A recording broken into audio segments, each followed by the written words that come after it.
Tokyo slept beneath a quiet sky. The winter air was still, the kind of stillness that comes before a storm. Inside the Imperial General Headquarters, senior officers leaned over maps lit by dim lanterns. They believed the capital was safe. Too vast, too sacred, too proud to burn.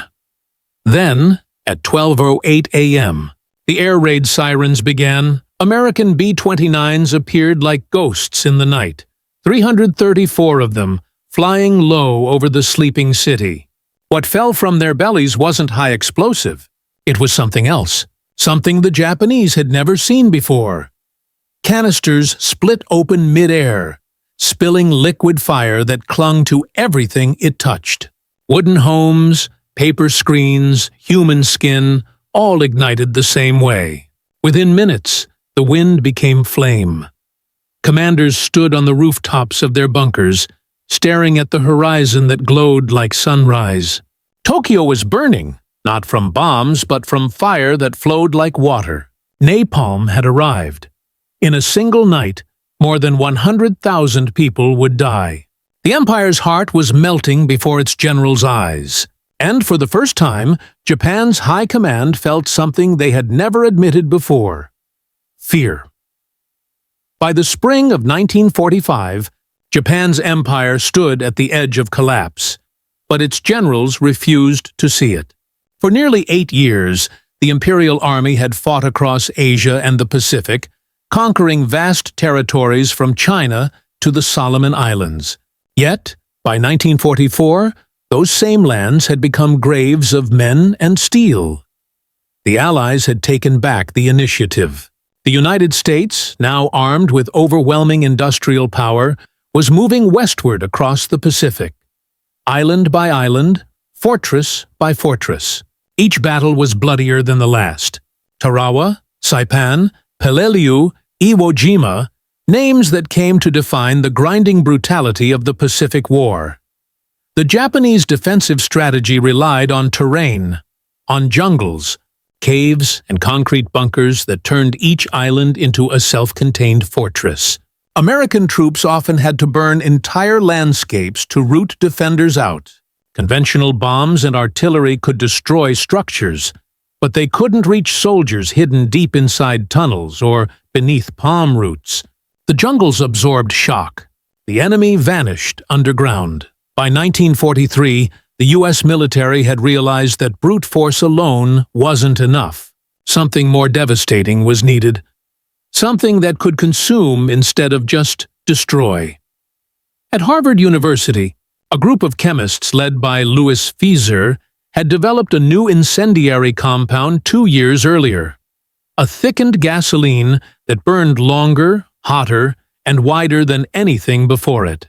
It was called napalm, a mixture of naphthenic and palmitic acids. To the scientists, it was a chemical innovation. To the soldiers, it would become a weapon of terror. The U.S. Army Air Forces saw immediate potential. Unlike conventional bombs that exploded on impact, napalm could flow. It could cover terrain, crawl through openings, and fill bunkers with living fire. It was, in essence, a weapon that turned oxygen itself into the enemy. By late 1943, the Allies began testing it on smaller Pacific islands. In New Guinea and the Marshall Islands, the results were unlike anything the military had witnessed. Napalm didn't just burn. It transformed the battlefield. Dense jungle foliage that once shielded defenders became a death trap. Oxygen vanished, replaced by toxic black smoke. Entire defensive lines simply disappeared. For the Japanese, this was beyond comprehension. Their soldiers were trained to die for the emperor, to embrace fire, steel, or starvation if it meant honor. But napalm changed the rules. It offered no chance to fight, no moment for valor. It suffocated, melted, and erased. As U.S. strategists studied the Pacific terrain, they saw that Japan's greatest advantage, its defensive depth, could be turned against it. If their enemies hid in forests, the forests could burn. If they fortified wooden cities, the cities could vanish in flame. By 1944, The American military had integrated napalm into flamethrowers, bombs, and air-delivered canisters. The technology matured alongside the strategy of total destruction.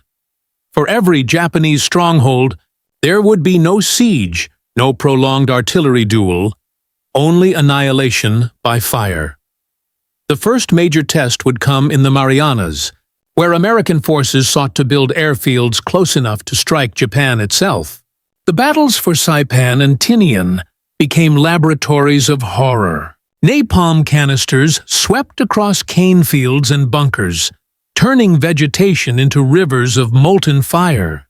When reports reached Tokyo, they were met with disbelief. The commanders assumed it was exaggerated propaganda, that no single weapon could cause such devastation.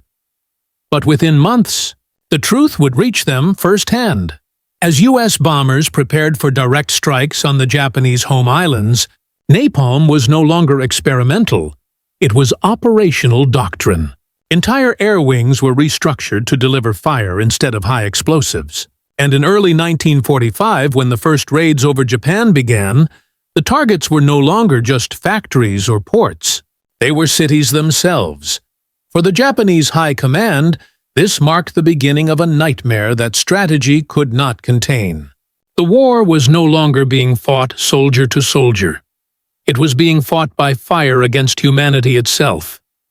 And in the months that followed, the flames would come closer, until they reached Tokyo. Napalm was born not on a battlefield, but in a laboratory. In early 1942, as the United States prepared for total war, the National Defense Research Committee called for a new type of incendiary, something cheap, stable, and devastating. The call reached Harvard University, where chemist Louis Fieser and his team began experimenting with ways to thicken gasoline. Gasoline alone burned too quickly to be militarily effective. But when mixed with metallic soaps of naphthenic and palmitic acids, it turned into a sticky, gelatinous fuel that could cling to any surface and continue burning for minutes. It didn't just ignite, it adhered. The name napalm came from those two components. By mid-1942, tests at the Harvard Forest in Massachusetts proved its power. Trees vaporized, trenches filled with smoke and flame. The War Department immediately recognized its potential, sending samples to the U.S. Chemical Warfare Service for large-scale production. Factories began producing napalm by the ton. Each batch could be tailored, thicker for flamethrowers, thinner for aerial bombs. Engineers refined delivery systems. The M69 incendiary cluster bomb, the E46 gel bomb, and later the AN-M76, all capable of releasing thousands of small, sticky firebombs over wide areas. At first, napalm was used tactically, a weapon to clear bunkers, jungles, and enemy fortifications. But strategic minds soon realized something darker. Japan's cities were made almost entirely of wood and paper. From the narrow streets of Tokyo to the wooden frames of Nagoya, Osaka, and Kobe, the entire urban landscape was flammable. By late 1944, as American forces seized the Mariana Islands, a new opportunity emerged. From airfields in Saipan, Tinian, and Guam, the U.S. could now strike Japan directly using B-29 Superfortress bombers. These aircraft could carry over 7 tons of bombs each, flying higher, farther, and faster than any bomber before them. At first, high-altitude precision bombing was attempted, but the results were disappointing. Japanese industrial targets proved hard to hit through clouds and wind, so the strategy shifted. Under the direction of Major General Curtis LeMay, commander of the 21st Bomber Command, the U.S. Air Force turned to low altitude, nighttime incendiary raids. LeMay's reasoning was cold and pragmatic. If Japan's war machine relied on its cities, the workshops, the workers, the transportation hubs, then destroying those cities would destroy Japan's capacity to fight, and napalm was the perfect tool. The first mass incendiary tests occurred over smaller targets: Kobe, Nagoya, and Fukuoka. The results stunned even the Americans. Firestorms spread faster than predicted, fueled by wind and oxygen trapped between wooden homes. Entire city blocks disintegrated within minutes. Intelligence reports from Japanese observers were grim. Commanders reported walls of flame hundreds of meters high and heat so intense that rifles melted. Communications broke down as telephone lines burned. Firefighting units were overwhelmed before they could even mobilize. Yet the Imperial High Command refused to acknowledge the psychological impact. Military bulletins described the raids as inconsequential and urged civilians to remain loyal. Behind closed doors, however, officers began to panic. The traditional defensive mindset, fortify, endure, resist, had no countermeasure for liquid fire. Bunkers became ovens. Trenches became traps. By early 1945, the Japanese knew the bombers were coming again. But they didn't know how they would attack. Few imagined that LeMay had ordered his planes to fly just 5,000 to 7,000 feet above Tokyo, barely higher than the city's tallest buildings, to release 1,665 tons of napalm bombs. The low altitude meant accuracy. The sheer volume meant apocalypse. Every plan, every strategy, every map that Japanese commanders studied in the weeks before March 1945 was rendered meaningless that night. Their defenses, anti-aircraft guns, air raid shelters, and fire brigades had been designed for explosives, not fire that clung to skin and steel alike. When the bombers finally appeared over Tokyo, they didn't come in waves. They came in swarms. The sound of their engines filled the sky, followed by the hollow hiss of thousands of canisters splitting open. And then, the world turned orange. What began as a scientific innovation had become a force of nature, and Japan's commanders, watching from their command posts, realized that the enemy was no longer just America. It was fire itself. The fire that engulfed Tokyo was not just a weapon of war, it was a revelation. To the Japanese commanders who witnessed it, napalm was more than destruction. It was a message. It said, "You cannot fight this." When the B-29s passed overhead, the city was already asleep. Families had gathered in underground shelters, clutching small bundles of food, water, and faith. At first, they thought it was another conventional raid. Then, the air changed. The napalm bombs burst above the streets, scattering fiery gel that rained down like molten rain. Those who ran found themselves engulfed. Those who stayed suffocated. The temperature in some districts reached over 1,800 degrees Fahrenheit. Pavement melted. The Sumida River became a refuge. But even the water caught fire as oil and fuel spread across its surface. American reconnaissance photos taken the next morning show what remained. A blackened plain where Tokyo once stood.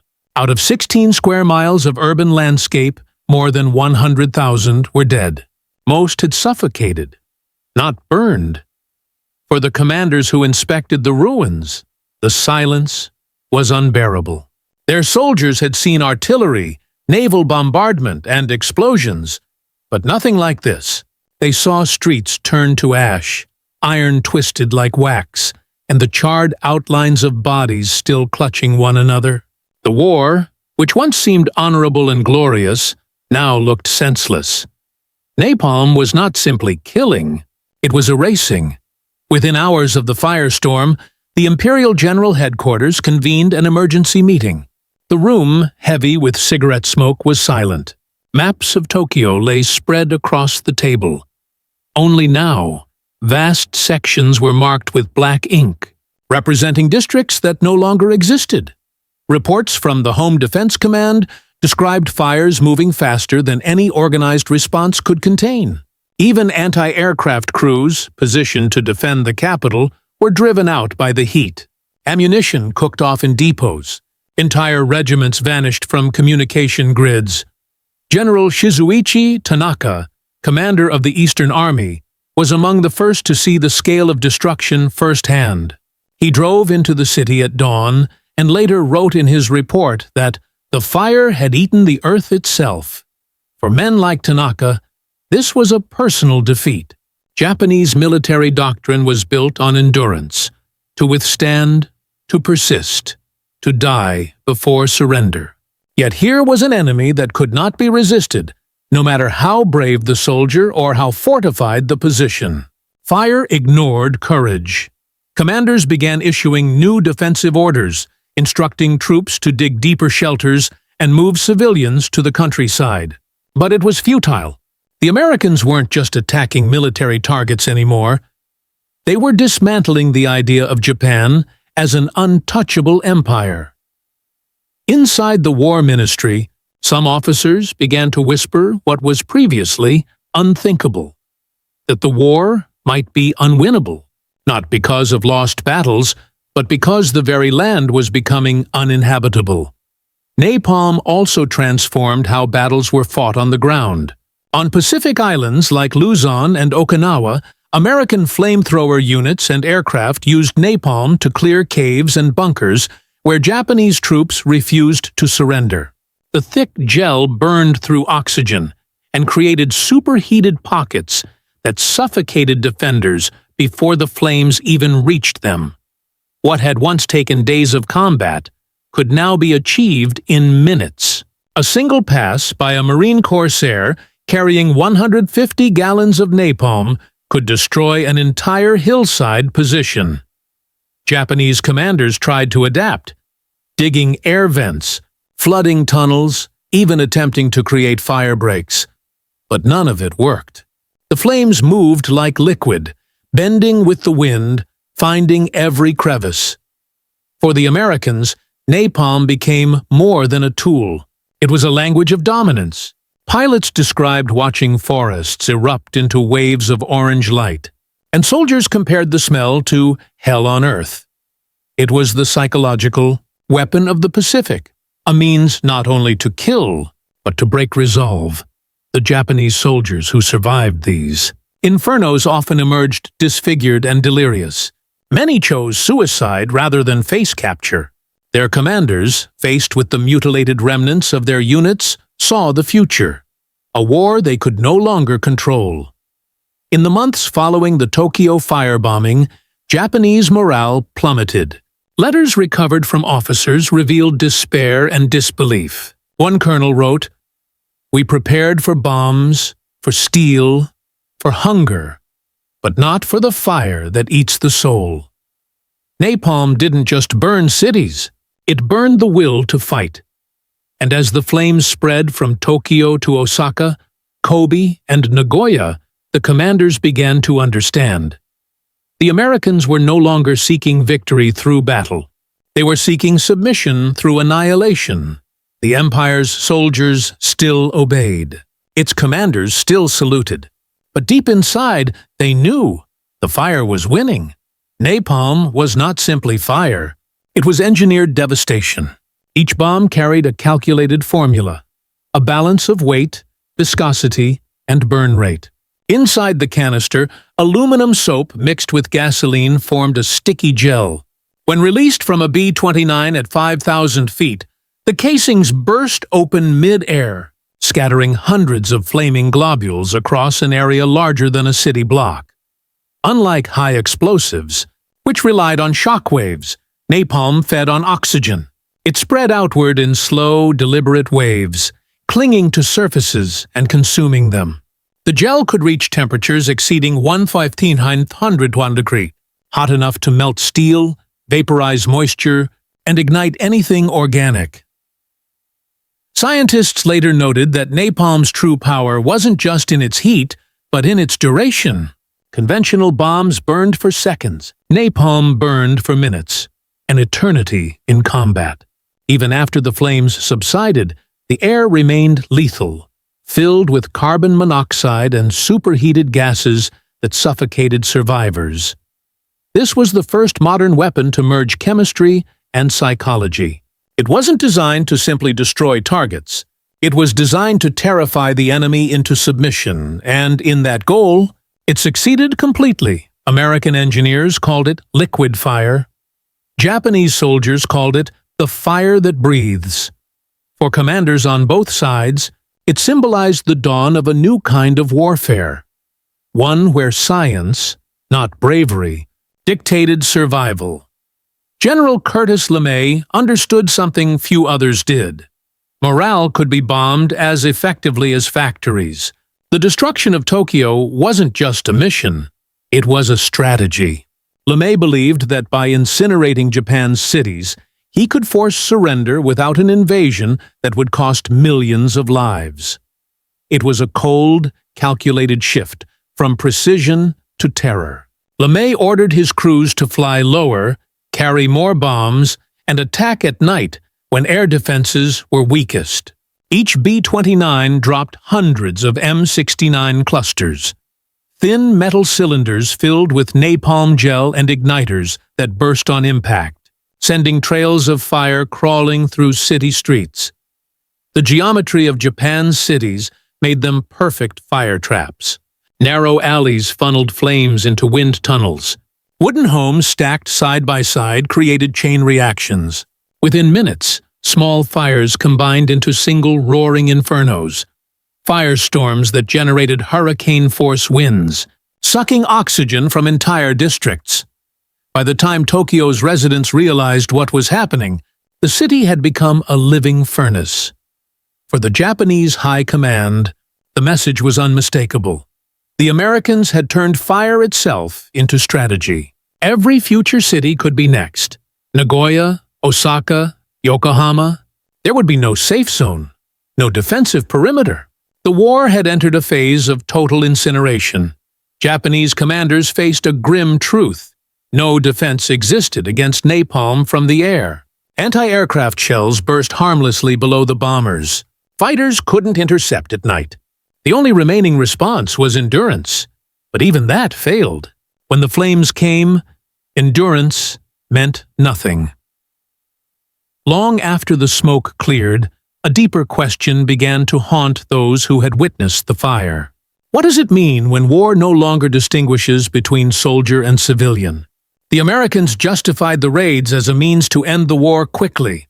Japan's cities, they argued, were extensions of its military, their workshops, their labor, their will to fight.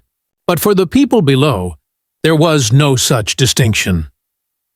Journalist Ernie Pyle later wrote that fire is the cruelest weapon because it gives the illusion of life while taking it. Inside Japan, Buddhist monks spoke of the karma of steel and flame, a divine punishment brought by human pride. Even some Allied airmen struggled to reconcile their missions with what they saw from above. Cities glowing like coals, thousands of lights extinguished in minutes. For the Japanese commanders, the moral collapse came quietly. At first, they spoke of vengeance, then of survival, then of silence. Reports from military police in Tokyo described scenes of officers standing motionless amid the ruins, unable to issue orders. The once unbreakable code of Bushido, loyalty unto death, now seemed meaningless in the face of an enemy that killed not by blade, but by chemistry. War had always been brutal, but napalm made it impersonal. Fire without face, destruction without honor. The moral line, once blurred, was now gone entirely, and as the flames consumed more of Japan's cities, Osaka, Kobe, Yokohama, the commanders began to grasp a horrifying truth. This was only the beginning, because after fire, something even greater was coming, something that would make even napalm seem merciful. By the spring of 1945, Japan was surrounded by fire. The U.S. bombing campaign had evolved into a calculated rhythm, city after city, night after night. Tokyo was first, but it would not be the last. Osaka, Kobe, Yokohama all met the same fate. Each raid followed the same brutal formula: low-altitude B-29s, clear weather, and napalm canisters cascading down in coordinated grids designed to create firestorms. But nothing compared to what happened over Tokyo on the night of March 9th to 10th. 1945, at 12:08 a.m., The first wave of B-29s crossed the coastline. They dropped E-46 and M-69 incendiary clusters, each containing 38 bomblets packed with napalm gel and igniters. Within seconds, hundreds of small fires flickered across the eastern wards of the city. An experiment in ignition patterns carefully mapped by American planners. The second and third waves came minutes apart. Soon, the small fires merged, fusing into a single rolling front of heat and flame. The air temperature rose so fast that metal gutters melted. Asphalt liquefied. The winds from the firestorm grew strong enough to lift people off their feet and pull oxygen from their lungs. Japanese fire brigades tried to respond, but their water lines had melted. The air was too hot to breathe. Civilians fled toward the rivers, only to find them aflame with floating napalm. Eyewitnesses described the sound not as explosions, but as a roar, a continuous growl of fire consuming everything alive. By 3 a.m., 16 square miles of Tokyo were burning. The destruction moved in waves, feeding on oxygen, jumping streets and rivers alike. Entire neighborhoods disappeared within minutes. Inside the Imperial General Headquarters, located in an underground bunker near the palace, communication lines went dead. Commanders tried to reach the Eastern Army for reports, but received only static. When dawn came, reconnaissance planes confirmed what no one dared imagine. Tokyo's industrial heart was gone.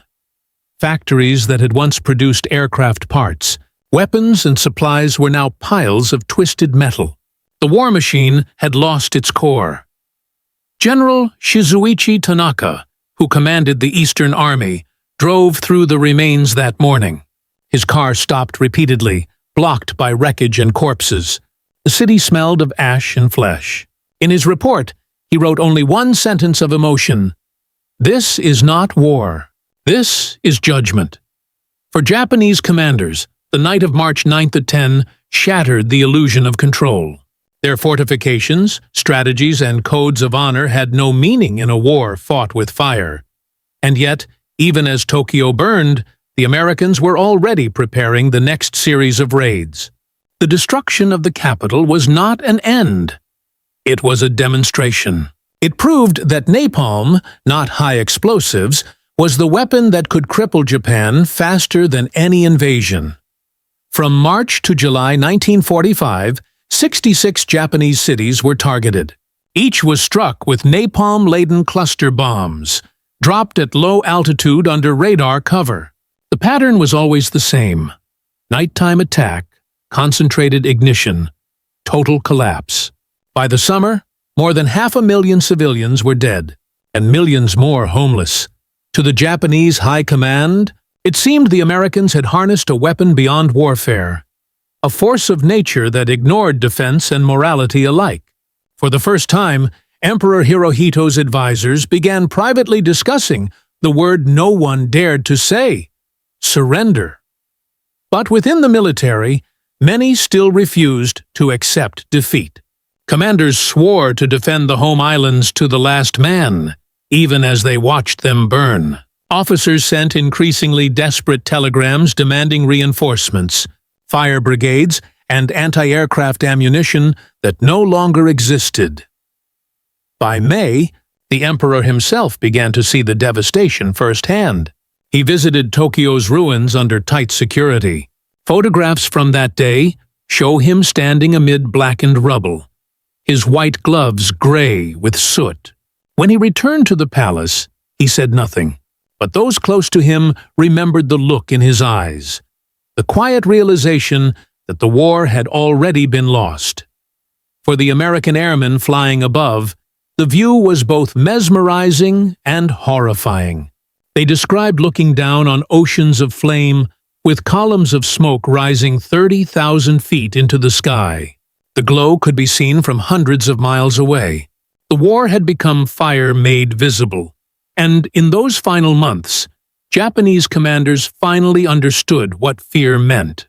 Not the fear of death, but the fear of helplessness. For the first time, they commanded nothing. No soldiers could stand against fire. No orders could stop the wind. And yet, the Americans were not finished. In their laboratories and briefing rooms, they were already preparing the next weapon, one that would burn brighter than napalm ever could. But before that dawn arrived, Japan's military leaders would face one last night of horror. One final test of fire and faith. By late June 1945, Japan was no longer a nation at war. It was a nation of ashes. The raids had stripped away everything but survival. Cities were gone. Villages burned nightly. Even the mountains echoed with the hum of distant engines. Every sound in the sky made people flinch. In underground shelters and command posts, Japanese officers stared at maps that no longer meant anything. Entire red-marked industrial zones had been erased. Rail lines melted. Communication lines gone. The empire that once stretched across the Pacific was shrinking by the hour. But what haunted the commanders most wasn't defeat. It was the method. They had studied American strategy, expecting precision. Attacks on airfields, shipyards, military strongholds. But what they faced now was beyond logic. Napalm was not about destroying factories. It was about destroying will. The Americans had turned fire into a psychological weapon. They didn't need to invade to win. They only needed Japan to burn from within. Every night, somewhere new went up in flames. Nagoya, Kobe, Yokohama, Fukuoka, Sendai. Names that once symbolized progress now became synonyms for ruin. The reports arriving at Imperial headquarters grew shorter each week, not because there was less to say, but because there was nothing left to describe. One field officer in Yokohama sent his final message: city unrecognizable. Ground glows red. Survivors heading toward sea. No coordination possible. After that, silence. The Americans had perfected a terrifying pattern. First, small incendiaries to light fires. Then, high explosives to scatter fire crews. Finally, more napalm to trap civilians in a moving inferno. They called it area bombing. To Japanese commanders, it felt like annihilation with a compass. General Tanaka, the man who had witnessed Tokyo's burning, wrote again in his journal, "We are fighting ghosts in the sky. They appear, they burn, they vanish. We cannot fight fire with honor." But in the bunkers beneath the Imperial Palace, honor was all that remained. The Supreme War Council met in secrecy almost every day. Some generals still demanded resistance. A final battle on the homeland. A glorious death to preserve the emperor's dignity. Others argued that continuing would only mean total extinction. The tension was unbearable. Even within the same room, men whispered about surrender, while others plotted to kill anyone who mentioned it aloud. And outside, the country starved. Crops had withered from ash and drought. Trains no longer ran. Cities filled with refugees carrying the smell of smoke in their clothes. For the civilians, napalm wasn't just a weapon. It was a memory that clung to their lungs, their skin, their dreams. Even rain carried the smell of burned wood and tar. Meanwhile, in the skies above the Pacific, the Americans were planning Operation Meeting House 2, the expansion of napalm bombing to every remaining industrial city. Generals Curtis LeMay and Thomas Power believed this strategy alone could end the war without a single soldier landing on Japanese soil. Their philosophy was chilling in its simplicity. If you kill enough of them, they stop fighting. And for a time, it seemed they were right. By early July, entire prefectures had stopped responding to orders. Police vanished. Military units dissolved. The country had become a graveyard with no markers. But even then, the Japanese government refused to yield publicly.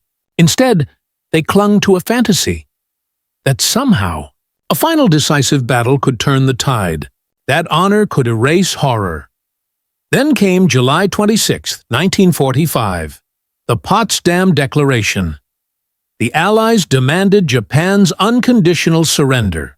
The alternative, they warned, was prompt and utter destruction. In Tokyo, the words struck like a thunderclap. The cabinet convened behind locked doors. Some saw it as an opportunity to end suffering. Others saw it as humiliation worse than death. No decision was made. That night, as they argued, the air raid sirens began again. Another wave of B-29s swept over Japan, dropping thousands more canisters of napalm across Omuta, Matsuyama, and Tokuyama. The firestorms continued to move north, one city after another, unstoppable, methodical, merciless. When morning came, the commanders emerged from their shelters into a world without sound. The sky was gray with smoke. The streets glowed faintly red beneath a layer of ash. The wind carried the faint crackle of dying fires. Even the cicadas, the eternal sound of Japanese summer, had gone silent. That silence broke the commanders more than the flames ever could. It was the silence of a nation with nothing left to burn. And yet, at the same time, far across the Pacific, in a desert laboratory in New Mexico, a new kind of fire had already been born. The napalm had been terrible, but what was coming next would change not just Japan, but the world itself. August 6, 1945. The morning began like all others. In Hiroshima, air raid sirens had sounded earlier but were dismissed as false alarms. The city had been spared the worst of the napalm raids. Some believed it was protected. A city of shrines and schools, not weapons. Children walked to class. Trams rolled along their tracks. Clerks opened shutters in the marketplace. Then, at 8:15 a.m., a single B-29 appeared in the sky. Enola Gay. When the bomb bay doors opened, no one below understood what was falling. It wasn't napalm. It wasn't a cluster of canisters. It was one object. Silver, round, almost harmless looking. 43 seconds later, the world ended. A flash, brighter than 1,000 suns, lit the sky. The heat wave incinerated everything within a mile. Shadows burned into walls. The river turned to steam. Those who had once feared napalm now met a weapon that didn't spread flame. It created it. Napalm had been fire. But this was the birth of the fire beyond fire. At 8:16 a.m., the headquarters in Tokyo received only static. The city of Hiroshima had vanished from the map. Commanders stared in disbelief. For weeks they had watched cities burn. But nothing like this. Nothing that could erase an entire city in a heartbeat. 3 days later, Nagasaki followed. When the second mushroom cloud rose, the debate inside the imperial palace ended. Japan had reached the end of its strength, its spirit, and its cities. The flames that once lit the Pacific now burned inward, consuming pride, fear, and denial. On August 9th, Emperor Hirohito summoned his closest advisors. The room was silent except for the ticking of a clock and the distant sound of fire still smoldering in Tokyo's ruins. The emperor's words were calm, but they carried the weight of centuries. To continue this war means nothing but the annihilation of the Japanese people. We must endure the unendurable. Outside, air raid sirens wailed once more, not for attack, but for memory. Across the empire, commanders who once vowed to fight to the last now faced the truth. They had fought fire with swords, courage against chemistry, and faith against science. And in the end, all of it had turned to ash.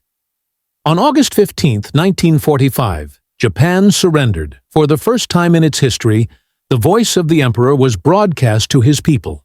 Many fell to their knees, unable to understand his words through static and tears, only hearing phrases like, "a new and most cruel bomb," and "we must bear the unbearable." For Japanese commanders, that moment was the final humiliation, not of defeat, but of comprehension. They realized that the age of fire had ended, and the age of the atom had begun. Yet, deep inside, the memory that haunted them most wasn't Hiroshima or Nagasaki. It was Tokyo, the night the empire's heart burned alive. The night they watched the horizon glow and understood that the gods of war no longer favored courage or steel, only chemistry and air power. Those who survived returned to landscapes of silence. Cities were nothing but charred skeletons of wood and stone. Rivers were filled with ashes. The scent of napalm still hung in the summer air, long after the last bomb had fallen. Napalm had done more than destroy buildings. It had destroyed the illusion of invincibility. Japan's commanders had learned, too late, that modern war wasn't about bravery or strategy. It was about technology, and whoever mastered it ruled the world. The war was over. But the fires did not die. In the months that followed Japan's surrender, American occupation forces entered a land that no longer resembled a nation. From the air, it looked like a map drawn in charcoal. Black scars where cities once stood, white skeletons of burned factories, rivers choked with ash. Nearly 66 major cities had been destroyed by napalm. More than 8 million people were homeless. Entire neighborhoods were reduced to gray dust that turned to mud when it rained. General Douglas MacArthur, the supreme commander of Allied powers, arrived in Tokyo in late August 1945. The air still smelled faintly of smoke. He walked through the ruins of a city once called the Eastern Capital, now silent, flattened, and hollow. Japanese officers, once proud and unbending, stood at attention in scorched uniforms. Their eyes no longer burned with resolve, only exhaustion. They had fought for honor, and fire had answered. But even amid ruin, a strange, quiet dignity emerged. Civilians began rebuilding from ashes with bare hands, clearing debris, salvaging scraps of wood, shaping homes from ruins. The resilience that once fueled war now turned toward survival. Still, for the military elite, the shame was deeper than the destruction. Many could not reconcile how a weapon so crude, liquid fire in steel barrels, had brought an empire to its knees. Napalm became more than a word. It became a wound in the national memory. Reports later revealed that Japan's own scientists had studied similar incendiaries during the war, but never imagined the scale the Americans would achieve. One barrel could burn longer, hotter, and wider than any explosive.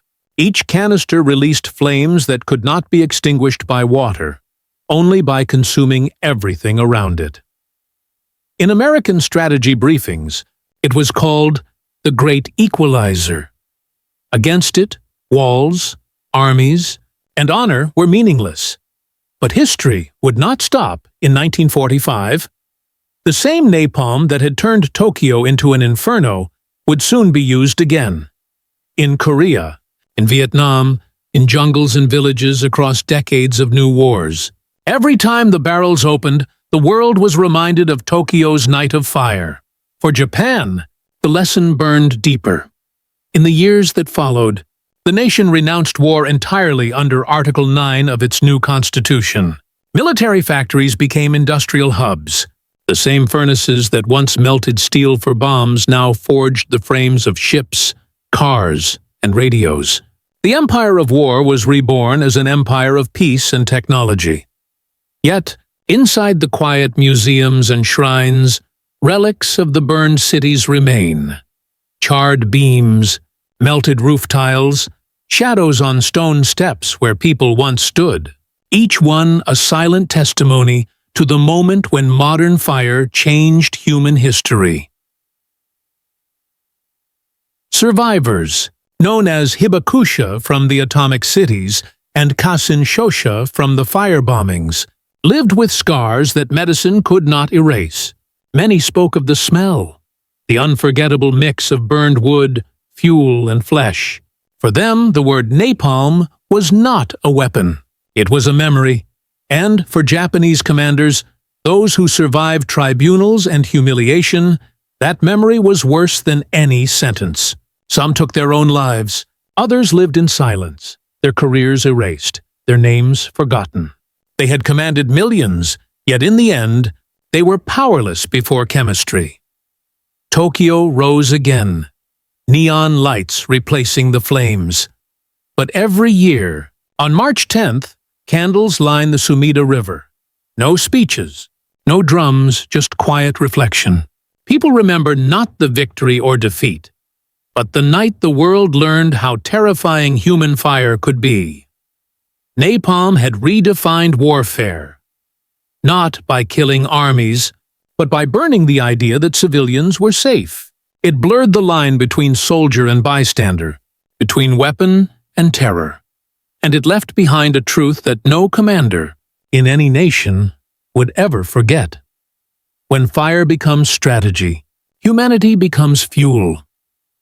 In the end, the fire did not just consume Japan. It consumed an entire age of warfare. An age built on honor, courage, and steel. Napalm had no honor. It had no courage. It was pure destruction, stripped of emotion, unleashed with scientific precision. For centuries, soldiers had faced each other on battlefields. But in 1945, humanity faced something new. A weapon that did not distinguish between warrior and child, between command post and cradle. The commanders who once believed they could shape destiny with strategy learned that technology had become the true commander of war. The future would belong not to generals, but to engineers. Japan rebuilt. The cities rose again, brighter, cleaner, more peaceful. Yet, beneath every street of modern Tokyo lies the memory of March 9, 1945, the night the sky rained fire. Every skyscraper and neon sign stands upon ground once melted by flame. And somewhere, in that memory, remains the echo of those who watched from the bunkers. Proud men who realized, too late, that no empire can stand against the science of its own destruction. The invention of napalm was not the end of war. It was the warning before the next one. It showed the world what happens when human intellect outruns human conscience. When chemistry, once made for progress, becomes the architect of pain. After Tokyo burned, the fire moved on to Korea, to Vietnam, to every conflict where man forgot what it meant to be human. But every March, as the people of Japan place their lanterns on the Sumida River, the message remains the same. A whisper carried on the wind through the rebuilt city. Never again should the sky burn that way.